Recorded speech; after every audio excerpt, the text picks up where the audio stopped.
Saudara-saudara, sebelum memulai renungan ini, saya mengajak Anda untuk menyebut satu kalimat yang harus menjadi kekuatan bagi diri Anda. Sebutlah dalam hati Anda masing-masing, dalam nama Yesus. Dalam nama Yesus. Dalam nama Yesus. Dalam nama Yesus aku percaya. Dalam nama Yesus ada kemenangan. Dalam nama Yesus ada pertolongan. Dalam nama Yesus ada sukacita. Dalam nama Yesus ada jalan keluar dari segala masalah-masalahku. Dalam nama Yesus ada kesembuhan. Dalam nama Yesus ada rezeki-rezeki yang terbuka bagi hidupku. Dalam nama Yesus ada sukacita dan cinta dalam keluargaku. Dalam nama Yesus aku hidup. Salam damai sejahtera saudara-saudaraku yang terkasih, pencinta firman Tuhan. Berjumpa kembali dengan Bible Learning with Father Joseph. Saudara-saudara, bagaimana kabar Anda hari ini? Saya berharap di akhir pekan ini Anda lebih punya banyak waktu dalam mengecap intisari sabda, supaya Anda betul-betul menyadari dalam keheningan, tidak terburu-buru, tidak disibukkan oleh aneka macam pekerjaan. Kita semakin mengenal diri kita sendiri, kita semakin mengenal juga siapa Allah yang begitu mengasihi kita. Nah, saudara-saudara, apakah Anda siap untuk merenungkan novena Roh Kudus yang kedua? Romo kok tiba-tiba sudah kedua aja? Yang pertama kapan? Yang pertama itu silakan Anda buka channel YouTube Bible Learning di video hari Jumat. Disitulah novena Roh Kudus hari yang pertama. Video ini hari yang kedua. Saudara-saudara, di video yang pertama kemarin, saya mengajak Anda untuk meminta kepada Allah, kepada Bapa, dan juga kepada Putra, supaya mengaruniakan kepada kita Roh-Nya sendiri. Ada 7 karunia Roh Kudus yang bisa kita olah setiap hari, setiap saat, supaya Roh Tuhan bekerja betul-betul dalam diri kita. Apakah Anda masih ingat 7 karunia Roh Kudus? Yang pertama, roh hikmat, supaya kita bisa menjadi orang yang bijak, bisa memilih yang baik, bisa menghindari yang tidak baik, bisa membedakan di dalam dunia yang hiruk-pikuk yang semuanya serba abu-abu, bisa melihat dan memilih mana yang baik yang harus kita pilih. Kadang-kadang mungkin dapat duit banyak itu sesuatu yang baik. Ternyata kalau korupsi itu tidak baik. Diperlukan hikmat Allah. Yang kedua, roh pengertian, supaya Tuhan memberikan kepada kita akal budi kita, ciptaan Allah sendiri yang membuat kita lebih unggul daripada ciptaan yang lain, supaya kita bisa mengerti jalan-jalan Allah. Yang ketiga, roh nasihat, supaya telinga kita lebih peka terhadap tuntunan-tuntunan Allah yang selalu bekerja dalam suara hati kita, memberikan kita nasihat. Apa yang harus kita lakukan, apa yang harus kita hindari, apa yang harus kita perbuat dalam hidup ini. Roh nasihat. Yang keempat adalah roh keperkasaan, supaya hati kita tidak ciut melihat masa depan, melihat tantangan yang begitu mengerikan. Diri kita tidak langsung mundur ketika melihat masalah-masalah datang silih berganti, tapi roh keperkasaan yang mau berani percaya sama Tuhan meskipun ada berbagai macam kemustahilan di depan kita. Yang kelima, roh pengenalan akan Allah. Saudara-saudara, yang kita kenali tentang Allah, yang kita ketahui tentang Allah, itu mungkin tidak ada seujung kukunya. Karena Allah maha besar, maha luas rencananya, rancangannya. Jangan sampai kita yang cuma tahu sedikit aja sudah merasa paling benar, sudah mengetahui, menguasai Allah segala-galanya. Tidak, saudara-saudara. Maka dibutuhkan roh pengenalan akan Allah. Yang keenam, roh kesalehan, supaya hidup kita dalam segala lika-likunya kita tetap punya hati, sikap hamba yang berbakti kepada Tuhan. Itulah roh kesalehan, menjadi orang-orang saleh yang diceritakan dalam kitab suci.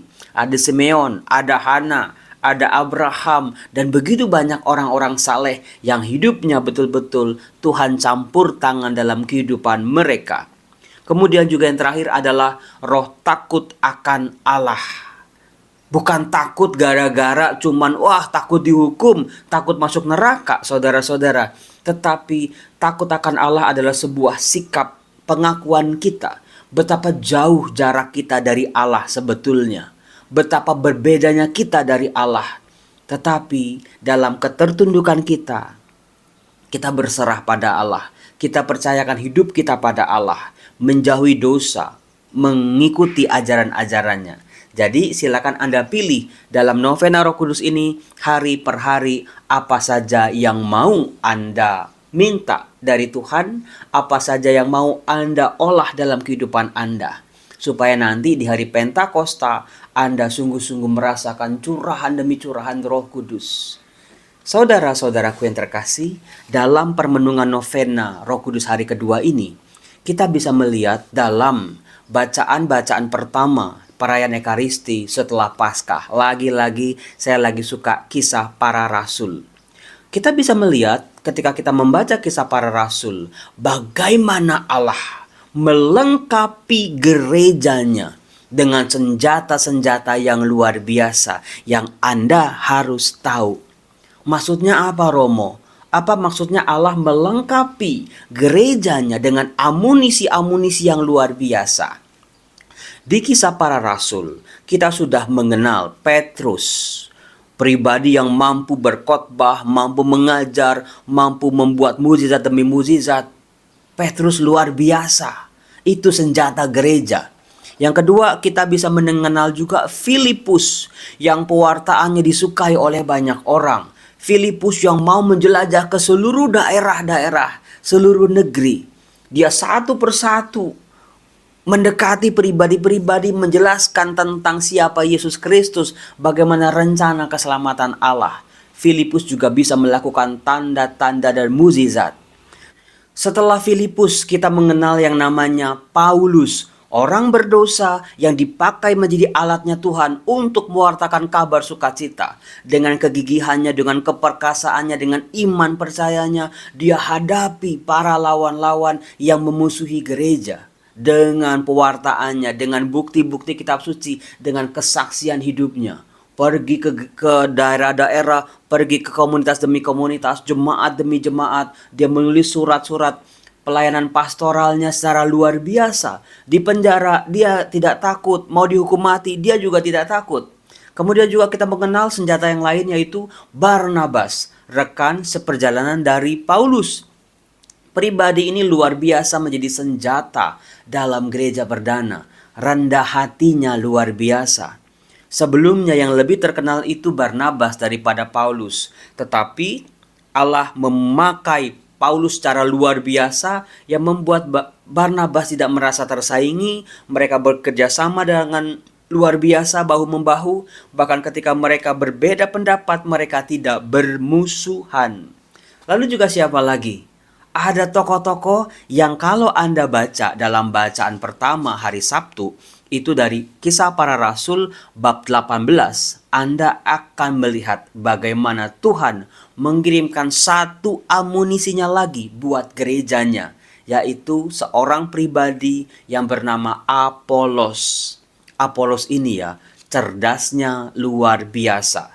Dia berasal dari Alexandria, sebuah kota terpelajar di Mesir, kota peradaban Yunani di sana.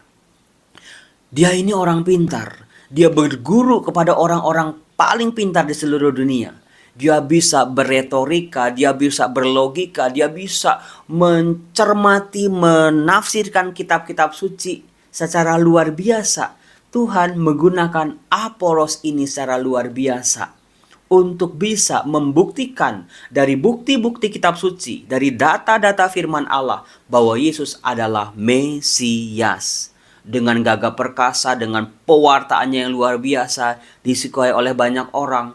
Pewartaannya sungguh hidup, bukan pewartaan yang memble, bukan pewartaan yang ngantuk, bukan pewartaan yang tersendat-sendat, tetapi betul-betul Allah melengkapi satu lagi senjata buat gerejanya yang bernama Apolos. Sehingga pada waktu itu jemaat Kristiani tidak lagi ragu-ragu bahwa memang Yesuslah Mesias sebagaimana yang dijanjikan oleh Allah dalam perjanjian lama. Nah, saudara-saudaraku yang terkasih, dari sini kita berpikir, setelah ini Allah mengutus siapa lagi? Mengirimkan siapa lagi senjata-senjata untuk memperkuat gerejanya? Saudara-saudara, apakah Anda sadar bahwa diri kita yang sudah dibaptis dalam nama Bapa, Putra, dan Roh Kudus, amin, kita juga dipanggil bukan tanpa tujuan, bukan tanpa maksud. Kita inilah senjata-senjata Allah. Seperti Allah melengkapi gereja perdana dengan senjata-senjata amunisi tokoh-tokoh luar biasa untuk melengkapi gerejanya. Tokoh-tokoh itu mengisi lubang-lubang dalam gereja perdana. Diisinya, diperkuatnya, dikokohkanlah gerejanya. Nah, dari situ kita bisa bertanya saudara-saudara, kalau Tuhan memanggil aku, Tuhan mau menggunakan aku, Tuhan telah menjadikan aku anak-anaknya, lubang-lubang di gereja yang mana dalam hidup orang-orang beriman yang bisa aku bantu, yang bisa aku tutupi lubang-lubang itu untuk mengisi kekosongan. Saya yakin dan percaya bisa jadi ada lubang-lubang yang tidak bisa diisi oleh orang-orang terkenal sekalipun dalam gereja, tetapi hanya bisa diisi oleh Anda dengan segala kerapuhan, kelemahan manusiawi Anda, tapi juga dengan rahmat-rahmat, talenta, kemampuan yang Anda miliki masing-masing. Tinggal bagaimana kita cari yang mana dalam lubang-lubang hidup orang beriman, dalam keluargaku, dalam masyarakatku, di parokiku, di jemaatku, dalam gerejaku, yang mana yang bisa aku tutupi. Yang Tuhan mau aku menutup lubang-lubang itu untuk memperkuat gerejanya. Maka menjadi penting saudara-saudara untuk mengenali kemampuan, talenta, rahmat, berkat yang bekerja dalam diri kita masing-masing. Pasti satu orang dengan yang lain bisa berbeda. Karena setiap orang Tuhan memberikan karunia-karunia-Nya secara unik, secara khusus. Maka jangan pernah iri dengan orang lain. Kenapa dia punya itu, aku nggak punya? Saudara-saudara, kita harus sadar ada banyak hal yang kita punya yang orang lain tidak punya. Nah, kemampuan, talenta, rahmat yang bekerja dalam diri kita itulah yang diminta oleh Tuhan dari diri kita. Ayo, isi kekosongan-kekosongan dalam gereja ini, dalam komunitas orang beriman. Kalau semacam puzzle, itu ada, kita mungkin memainkan puzzle-puzzle kalau tanpa kita menjadi tidak lengkap, bukan menjadi gambaran yang utuh. Tetapi karena Tuhan menggunakan kita, Tuhan mau kita mengisi, melengkapi puzzle-puzzle itu. Hal-hal yang masih kurang dalam gerejanya. Itulah perutusan saudara-saudara. Tetapi problemnya saudaraku, Romo, boro-boro saya bisa menempel atau menutupi lubang-lubang kekosongan. Orang saya juga kosong. Orang hidup saya juga berlubang. Banyak kekurangannya, Romo. Saudara-saudara, Tuhan Yesus sadar betul akan pergulatan kita masing-masing. Maka dari itu dalam bacaan Injil, Yohanes bab 16 ayat 23 dan sampai 28, kita bisa melihat Tuhan Yesus yang bangkit. Dalam pengajarannya kepada para muridnya, dalam amanat perpisahannya, Tuhan Yesus berkata, sesungguhnya segala sesuatu yang kamu minta kepada Bapa akan diberikannya kepadamu dalam namaku. Sampai sekarang kamu belum meminta sesuatu pun dalam namaku. Mintalah maka kamu akan menerima, supaya penuhlah sukacitamu. Nah itu dia saudara-saudara. Bisa jadi dalam diri kita tuh banyak lubang, banyak sakit hati, kelemahan, banyak borok-borok, banyak dosa, banyak kepahitan, lubang-lubangnya banyak banget. Gimana kita mau mengisi kekosongan-kekosongan dalam gereja? Mintalah dalam nama Yesus. Segala sesuatu yang kamu minta kepada Bapa akan diberikannya kepadamu dalam namaku. Mintalah, maka kamu akan menerimanya supaya sukacitamu menjadi penuh. Tuhan sendiri yang menempel atau mengisi lubang-lubang kekosongan dalam diri kita, hal-hal yang kita butuhkan sampai hidup kita penuh dengan sukacita.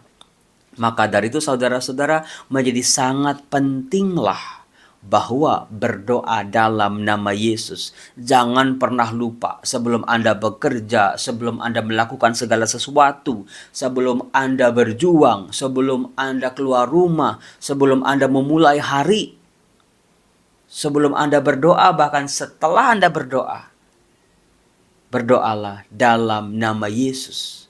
Persis dalam tanda salib yang kita jadikan sebagai tanda kemenangan kan, dalam nama Bapa dan Putra dan Roh Kudus. Saudara-saudara yang terkasih, karunia terbesar yang diberikan oleh Yesus kepada kita adalah Roh-Nya sendiri, Roh Kudusnya yang berdoa untuk kita dengan kata-kata ucapan-ucapan yang tidak terkatakan sekalipun. Dengan kebutuhan-kebutuhan yang mungkin kita tidak tahu, tapi Roh Kudus berdoa untuk kita kepada Bapa, menyampaikan harapan-harapan kita, permohonan kita kepada Bapa. Nah, saudara-saudaraku yang terkasih, mulai dari sekarang apakah Anda mau berjanji kepada saya?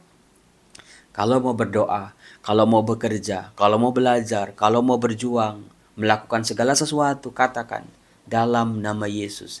In the name of Jesus. Dalam nama Yesus. Itu ada Yesus, nama Yesus adalah nama yang paling berkuasa di muka bumi ini. Ketika kita menyebut namanya, kita sadar dia ada di samping kita. Dia sedang memeluk kita. Dia sedang menopang kita. Dia sedang memangku kita. Dia sedang mengangkat kita kembali dari segala keterpurukan-keterpurukan yang semuanya diakibatkan oleh dosa-dosa kita dan juga dosa-dosa orang-orang lain. Dalam nama Yesus. Jangan pernah lupakan itu. Nah, kemudian dikatakan saudara-saudara, Tuhan Yesus yang bangkit, yang menampakkan kepada para muridnya, selalu berkata, jangan takut, jangan khawatir. Itu bukan sekedar janji manis, tetapi betul-betul kehadirannya bisa dirasakan. Maka hadirkan Roh Kudus yang berdoa kepada kita, mintalah karunia Roh Kudus dari Yesus yang menghadiahkannya kepada kita. Dalam nama Yesus.